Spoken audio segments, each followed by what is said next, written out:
The year was 1952, and Hartford Springs was a town that thrived on tradition. Candlelit carols by the frozen pond, red and green wreaths on every door, and wealthy families gliding through snow in their polished sleighs. Yet on that fateful Christmas Eve, I stood in Jonathan Pierce's parlor, mistletoe hanging overhead, and tinsel glinting from the chandelier, holding a $2 plastic toy ring he'd pressed into my hand as a promise. It's gold-plated, he grinned, until we can afford the real thing. His eyes were bright, his words empty. I believed him. Between carols and cobweb lace, I pictured our shared forever, his whispered proposal to come on Christmas morning, my hand in his beneath winter's hush. I even told Mama to polish the best china. For weeks, I sewed a gown from my mother's old velvet, convinced that our future belonged somewhere between sleigh bells and Christmas chimneys. But that dream shattered when the morning sun revealed his real gift, a diamond ring. For someone else, Margaret Cross, Senator Cross's daughter. Blonde, poised perfection, with a scent of pine and privilege. There she stood, standing beside Jonathan under the same mistletoe while my ring lay forgotten, shoved into the frostbitten snow outside. I wanted to laugh, to scream, to disappear. In the days that followed, Hartford Springs felt colder than the pond in February. I avoided Jonathan's calls. I never spoke to Margaret again. I practiced hiding my tears behind Sunday pleats and smiles. I even quit my job at Whitaker's Jewelers, the local shop where I'd dreamed of being a buyer someday. Each sapphire necklace I rearranged stabbed me with memories of what his ring should have been. I sank into January, into February, into silent determination. By March, I decided, if he could give a gaudy diamond and break a promise in one breath, I would take everything he thought made him a man, not with poison or fire, but with poise, purpose, and profit. I found a way to turn whispers into currency. I remembered a woman who came into Whitaker's, a traveler, a widow with a broken pocket watch and 2 gold coins. She taught me the art of appraisal. She whispered, "Know their worth, and they'll pay for it." I listened. I studied. I saved. I took odd shifts at the diner. I tutored children in math. I mended dresses. Each nickel gathered like a seed for something bigger. By summer, I had enough for down payment on the shop itself, the same store where Jonathan bought her ring. Word spread, Miss Olsen's jewel expertise. Linda, she's the one to see for quality. And I saw him once, passing by with Margaret, through the glass storefront. They didn't notice me, but I recognized how her diamond flickered in sunlight like a lie. I stood in that shop one morning, flipping through inventory. Pearls, rubies, emeralds, each with a price tag and a story waiting to be rewritten. I whispered to myself, they wanted to buy my silence with a toy. Now they'll buy their way back, with regret. But I didn't need their regrets. I needed closure, built on gold and grit. Spring thaw brought new beginnings, and with it, I set my plan in motion. I officially took over Whitaker's Jewelers, the same storefront where Jonathan once picked out that diamond for Margaret. Word spread fast. People murmured, "Miss Olsen has an eye." I changed the brass sign overnight. Olsen's Jewelers and appraisal double quotes. It wasn't enough to be good, I needed to be unforgettable. 1. Rebuilding reputation. I refurbished the shops. Interior soft velvet cases, dark mahogany counters, warm lamplight. I stocked trusted stones, ethically sourced sapphires, heirloom diamonds, pearls from local lakes. I hired Mrs. Benson, a seamstress who wore silver braids and knew every community scandal. She greeted each customer by name. We opened with a grand opening on Memorial Day, complete with ribbon cutting, cake, and a humble plaque, where value isn't just in the gems, it's in the hands and hearts that honor them. That night, I counted the receipts and felt a thrill sharper than any jewel. 2. Gaining the upper hand. On brisk afternoon, Jonathan and Margaret entered the store like royalty. Their laughter echoed as if the world belonged only to them. Margaret cooed at a diamond necklace. Jonathan asked for a full appraisal. I watched carefully. "Certainly," I said, and smiled. I almost handed Margaret the appraisal but stopped. Instead, I leaned to Jonathan. "Sapphire or diamond, Miss Cross?" "Diamonds are timeless if she's timeless too." He paused. I smiled. They left with the necklace, but no appraisal, just my grace. 3. Expanding influence. By midsummer, I branched into custom design. One elderly client, Mr. Harris, asked for a locket with his late wife's image. I sketched it, helped select gems, and personally crafted its setting. Tears welled in his eyes. I knew then this was more than business. I began hosting Tuesday evening appraisal nights. Anyone could bring heirlooms, get honest insight. We'd discuss stories behind each piece. Someone brought old brooches from the Mitchell estate, but asked me not to name names. I said nothing. I listened. It gave me power. 4. The first shift in power fall arrived, and along with it, the annual Christmas gala at the Whitmore Country Club. Once, I'd hoped to walk through those doors, but now I was building something bigger. I began planning my own Christmas showcase at Olsen's Jewelers, charitable, inclusive, with music, hot cider, and local artisans. I invited the community children who'd never seen diamonds, the elderly who never left their homes, single mothers, veterans. The Mitchells and the Pierces received invitations too. I didn't expect them to come, but I wanted them to know I had my own stage now. 5. A glance across the room one evening during setup, I saw Jonathan enter with Margaret quiet this time. They paused at the counter. Margaret stared at a sapphire pendant. Jonathan flicked his arm around her waist, nervous. He caught my eye across the room. I smiled politely, no warmth, but no frost. He hesitated. Then they left without purchasing anything. I noticed a faint curiosity lingering in his gaze. The wind turned cold that December. Snow came early to Little Pines, frosting rooftops like sugar over gingerbread. It was the kind of Christmas that begged for miracles or reckoning. I had spent the past months building something elegant, strong, and mine, but I knew something bigger was coming. A moment that would finally tip the balance. ID arrived in a little blue velvet box. 1. The ring that started it all. A young man wandered into the store, tall and wide-eyed, barely 22. His fingers shook as he handed me a ring. I want to sell this. It was supposed to be for someone special, but she chose someone richer. I opened the box. It was nearly identical to the toy ring Jonathan had given me, cheap, silver-plated, fake diamond, hollow inside. My breath caught for a second. Then I smiled. You know, I said gently, there's still value here. In the lesson, I gave him a fair price and kept the ring. That night, I placed it under glass, right by the entrance. The tag read, "Some promises sparkle, some teach." 2. Margaret's unrevealing. Mid-December, Margaret returned this time. Alone. Her usual polished glow was dimmed. She hovered at the back of the store before approaching me. "Do you still have the Whitaker ruby?" she asked. It was a prized piece, deep red, uncut, raw. She'd once mocked it as barn rock. Now she called it perfect. "I'm sorry." I told her. "It's on hold." "For who?" I smiled. "For someone who sees more than shine." She left with tight lips and empty hands. 3. The gala. They were not invited. December 23rd. Olsen's Christmas gala opened its doors. A line formed outside an hour before. Children pressed noses to the glass. Old war veterans wore polished shoes. We had music, warm cider, snowflake cookies shaped like tiny rings. I stood at the center, in a silver gown that shimmered with every breath. The people came not for diamonds but for kindness. One old woman whispered, "I haven't felt this welcome in 20 years. 4. When Jonathan Reddernetti was arranging a tray of pearl brooches when the bell above the door chimed and in walked Jonathan, he looked around, unsure, hands in his pockets. "I came to congratulate you," he said quietly. "Thank you," I replied, not looking up.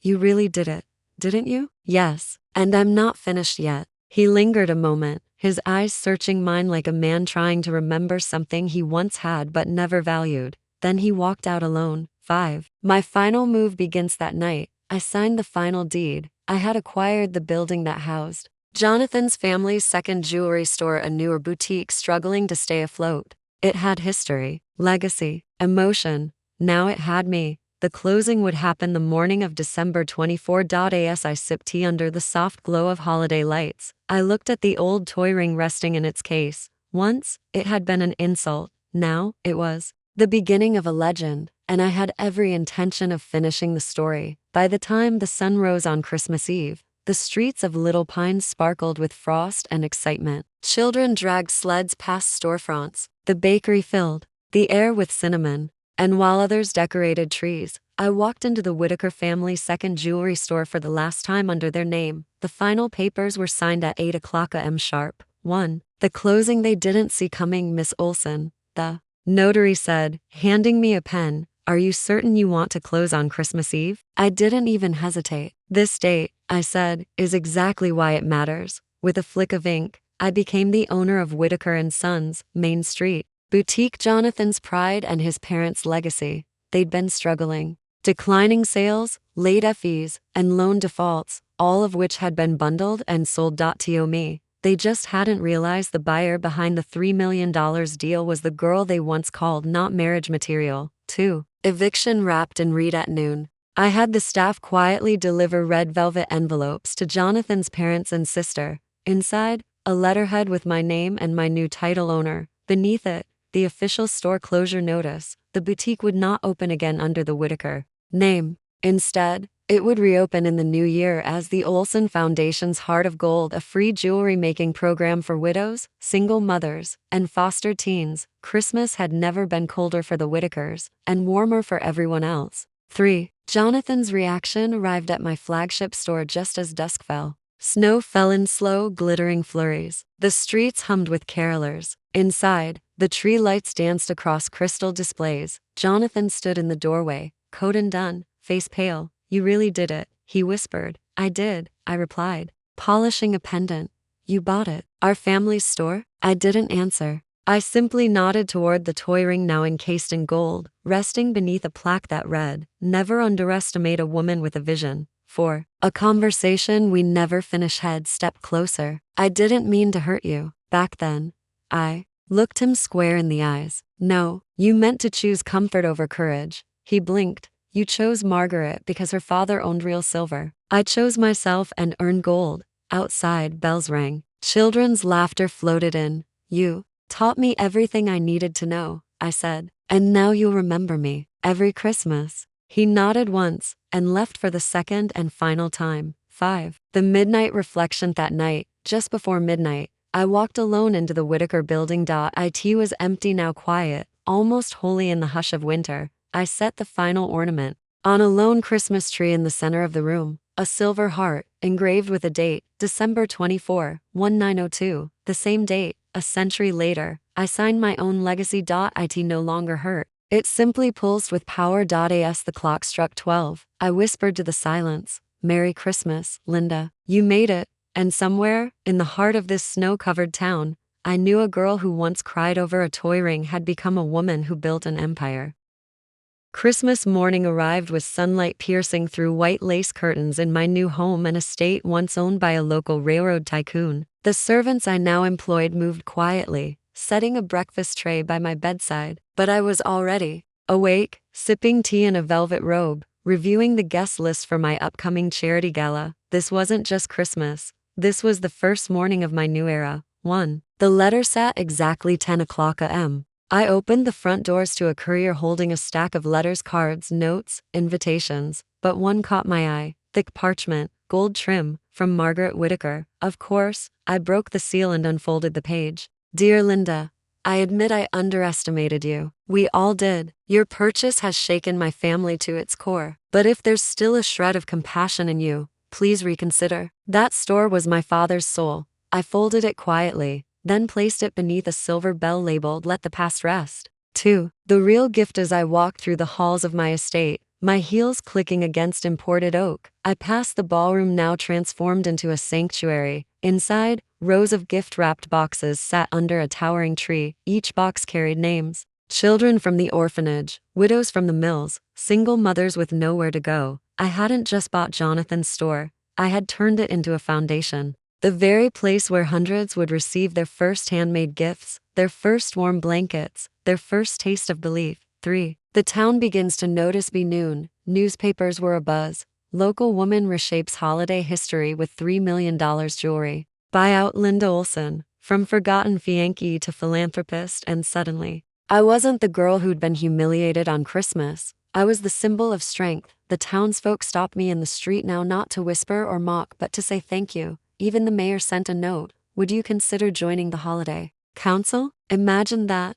The girl who once watched the gala from behind a window now ran it. 4. Jonathan's last gesture. Later that evening, just before the gala, my butler approached with a small velvet box left anonymously at the gate. Inside, the toy ring, but this time, its plastic was wrapped in real gold, and beneath it, a note in Jonathan's unmistakable handwriting. This is all I had when I asked you. I thought you'd wait until I had more. Turns out, you didn't need me at all. I placed the ring gently on the mantle, not out of sorrow, out of closure. 5. The ball begins as evening fell. Guests began arriving. The chandeliers sparkled, violins played, and laughter filled the grand hall. I stood at the top of the staircase, overlooking it all, dressed in emerald green silk. No tiara, no diamonds, just pride. The master of ceremonies raised a toast to the woman who reminded us all revenge is best served as compassion. The crowd erupted, and I raised my glass not in anger, not in spite, but in triumph. This wasn't about Jonathan anymore. It was about every woman told she wasn't enough, every girl who ever cried in silence, every soul who'd been laughed at and rose. The ballroom shimmered like a winter fairy tale. My fingers grazed the banister as I descended the staircase, the hem of my emerald gown flowing behind me like a ribbon caught in the wind. Guests stood, turning toward me in stunned silence. They didn't see the girl who once wore hand-me-downs or cried herself to sleep. They saw Linda Olsen, the woman who turned betrayal into brilliance, who bought a jewelry empire and lit up a town's heart instead of her own pain. 1. An unexpected guest. The orchestra paused for the welcome address. But before I could take the stage, the double doors at the back creaked open. Gasps fluttered like snowflakes. Jonathan stood there, wearing a crisp navy coat, snow in his hair, and that same look of regret etched across his face. My heart didn't race. My knees didn't tremble. Not anymore. 2. A plea in front of Elle. He walked straight toward me, past senators, socialites, and reporters. Then he knelt, not with a ring, but with a letter folded and worn. Linda, I didn't know how rich you were in soul until I lost you. I thought love meant expensive rings and private clubs. I forgot it meant sacrifice. You reminded me, if there's still a sliver of your heart that remembers me, I'm here. Not to reclaim you, but to support the woman you've become. He held it out with shaking fingers. The ballroom held its breath. 3. My response: he didn't take the letter. Instead, I stepped forward and gently closed his hand around it. Then, I leaned in and whispered, you left me on Christmas. Now watch what I've made of that pain. He looked down, nodded once, and stepped back. The audience, still unsure, began to clap. Then louder, then standing, not for him, but for every woman who's ever been told she wasn't enough. 4. The heart of the night. He finally took the stage. Behind me, the ballroom was filled with faces of those I used to fear and those I used to envy. Now, they all waited for my words. Good evening, I began, my voice calm. A year ago, I was given a toy ring, not because he didn't care, but because he thought it was enough. He didn't see who I was becoming, but I did. Tonight, we gather not to shame, but to rise. For every woman who's ever been mocked, for every soul ever told to wait, we rise not with revenge, but with grace. And that is our crown. The applause thundered, cameras flashed, but I wasn't here for the headlines. I was here for the healing. 5. Midnight surprises. At midnight, we unveiled the orphanage project in place of the old jewelry store. Photos of the children now calling it home were passed around. Each table got a small pendant handcrafted from the remaining gemstones Jonathan's family once hoarded in the vault. Each pendant came with a name of a child it would help. I didn't just rewrite my story. I let others write theirs too. 6. A letter from someone else. Just before I slipped away from the gala, a young woman approached me. She had tears in her eyes, holding a crumpled invitation in hand. You don't know me, she said, but last year, I cleaned floors in the Whitaker showroom. I saw what they did to you. When you bought the store, I thought I'd lose my job. Instead, I was promoted. I now manage inventory. You didn't just save yourself. You saved women like me. I hugged her tightly, and in that moment, I knew my revenge hadn't broken anyone. It had rebuilt everything. The gala wrapped up with laughter and music, but inside me, a deeper quiet settled like the calm after a storm. I stood alone near the ballroom's back window, watching the snow settle across the lawn of the estate I once walked by as a nobody. Now, it was mine, but this wasn't about the property anymore. It was about legacy. 1. The next morning after the gala, I woke to a sunrise glinting through the tall windows of my townhouse. Newspapers were already delivered. The headline read, Christmas Queen rebuilds what betrayal broke. Linda Olsen's gala turns tears into triumph. I smiled as I read the article. They'd finally printed my name the way I'd always wanted to see it, not next to a fianc or a rich family name, but next to something I built with my own 2 hands. 2. A visit from the unexpected at noon. I received an unexpected visitor, Evelyn Whitaker, Jonathan's mother, elegant, cold, proud. She had once refused to even shake my hand, but this time, she asked to come inside. We sat across from each other, the silence between us filled with decades of tradition, judgment, and unspoken regrets. Linda, she said finally, her voice measured, I judged you, not because of your heart, but because of your background. That was my mistake. I nodded, letting her speak. Jonathan told me what happened. He's changed. I'm not asking for reconciliation, just forgiveness for my part in pushing you away.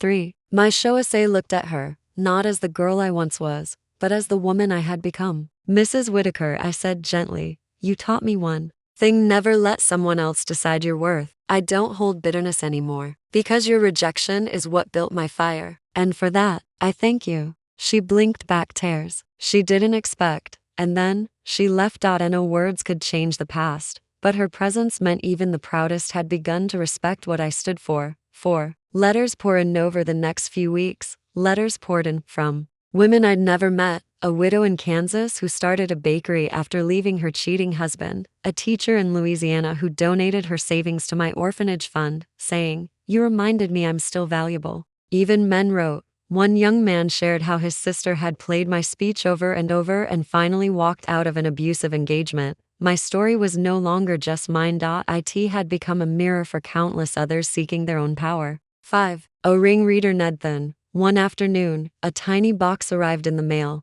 Inside was the toy ring Jonathan had given me that Christmas morning, the one that had started everything. Attached was a note. This doesn't deserve a place in your story, but I wanted you to decide what to do with it. Jay. I smiled, and without hesitation, I walked to the balcony, opened the box, and tossed the plastic ring into the winter wind. Some things belong in the past. 6. The final step. He used that same day to take one final step. I bought the last remaining Whitaker property, an empty warehouse they'd abandoned years ago, and I turned it into the Linda Center for Girls, a training ground for young women from poor towns who wanted to enter business, tech, and leadership. My revenge wasn't loud. It was layered. It wasn't cruel. It was complete. Closing the chapter as I sat that night beside the fireplace, sipping tea and listening to the distant sounds of children laughing in the home I'd built for them, I realized something. The most powerful revenge isn't fire or fury. It's rising so high they have no choice but to look up in awe.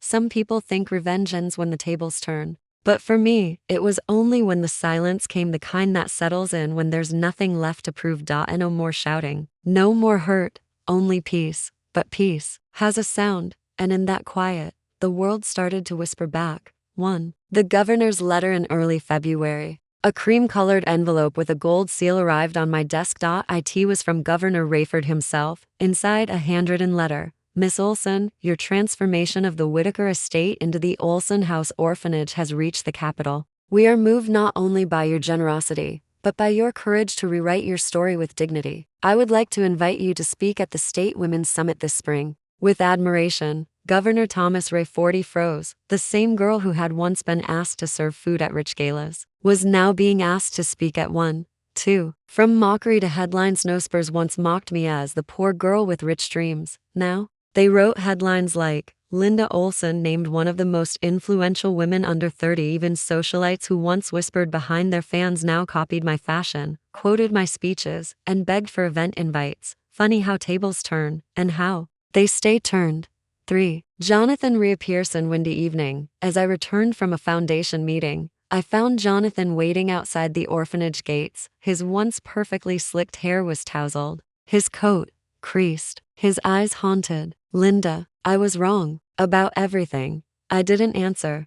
I just looked at him the way you look at a shadow that used to scare you, he continued, nervously fumbling. I left her. I thought she was everything you weren't, but it turns out she was only everything I deserved. He reached into his pocket and pulled out something familiar, a new ring. Real this time. Will you consider starting over? 4. My response. He stepped closer, not because I was tempted, but because I had something to say. Jonathan, you left me on Christmas, not because I was unworthy, but because you were too afraid to love someone powerful before she became powerful. And now, you don't get to come back simply because I proved you wrong. He blinked, lips parted, but I turned and walked away before he could speak again. His silence? That was my closure.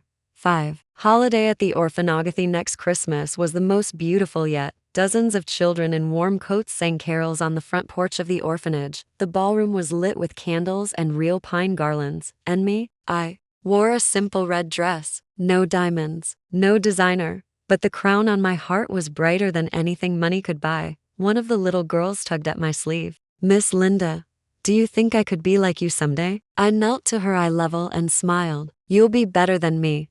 6. My letter to the world that night. I wrote something in my journal. A letter. Really. To every girl like me. To the girl mocked for dreaming too big. To the woman who was told she was only enough when she stayed small. Don't shrink. Don't settle. Buy the mansion. Build the orphanage. But most of all, rewrite your ending. Not with fire, but with legacy.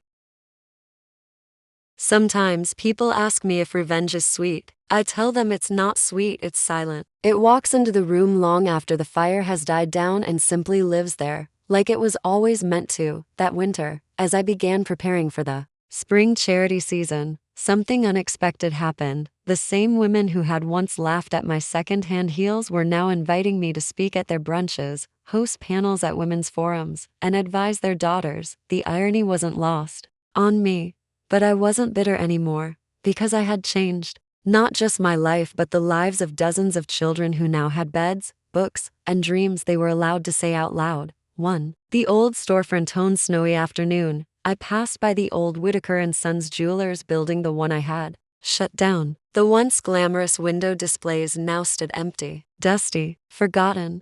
And yet, I felt no thrill seeing it like that. Only peace. I had turned its profits into something living. The same week I had closed the store, I'd used the funds to fully renovate the orphanage dormitory, adding reading rooms, art spaces, and even a small music hall. And on the wall of that hall, a plaque that read, "In honor of every girl who was told she wasn't enough." 2. A familiar Ringoni day. During a charity auction, a velvet box was placed on my table. Inside it, that same toy ring. It was sent anonymously. No card, no note, just a silent reminder. I lifted it up, smiled to myself, then quietly tucked it into the donation bin. Someone else could play pretend now. I was done with make-believe. 3. The girl. In the mirror a few nights before Christmas, I caught my reflection in the tall mirror in the orphanage's ballroom. Not in diamonds, not in silk, but in simplicity and light. And I thought of her, the girl I used to be. The one who cried into a pillow the night her fiancé traded her for a richer guest list. If she could see me now, she'd believe in herself sooner.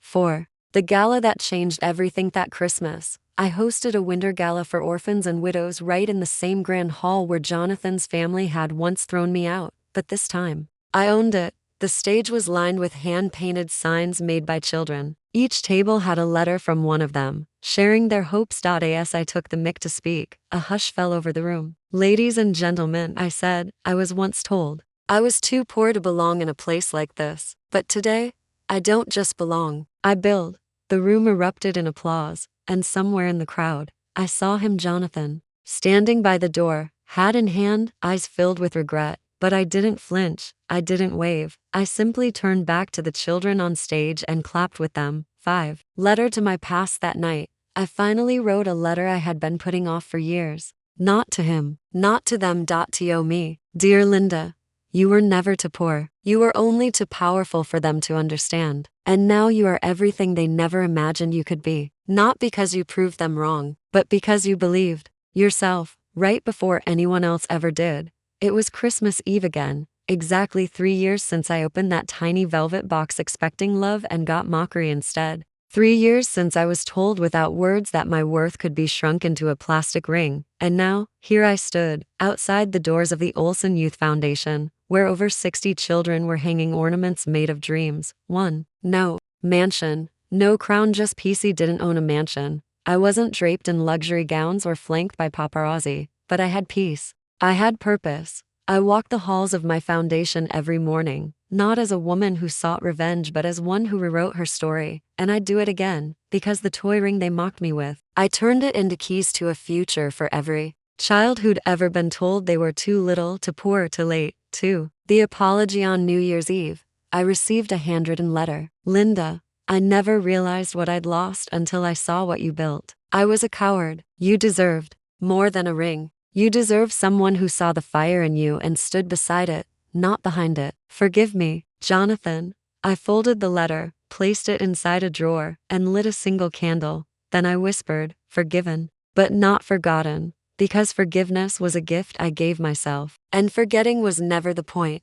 3. A Christmas of my own. The next Christmas, I hosted a Gift of Dignity gala, inviting business owners, single mothers, veterans, and children. Every child left with a wrapped present, every woman left with a job interview slip, every man left with a handshake of trust. I stood at the ballroom steps and looked over what used to be only a wish. This was no longer about proving anyone wrong. It was about proving to my younger self that all her tears meant something. 4. Legacy. Not revenge. Years from now, no one will remember the man who gave me a toy ring, but they will remember the woman who turned it into an empire of kindness. They will remember the warm beds in the orphanage, the scholarship fund I opened in my mother's name, and the women's shelter I built behind the old jewelry store, because legacy whispers longer than revenge ever shouts. 5. The final note. If you're reading this, if you've ever been laughed at, left out, or underestimated, hear me now. You are not a toy. You are a temple, and someday, they'll wish they had loved you while they had the chance, because in the end, revenge isn't fire or fury. It's flourishing in a world they swore you didn't belong in. The end. A few questions for you. Have you ever been underestimated during the holidays? What would you do if you were in Linda's shoes? Do you think forgiveness is necessary for closure? Subscribe to more revenge stories. Share, like, comment.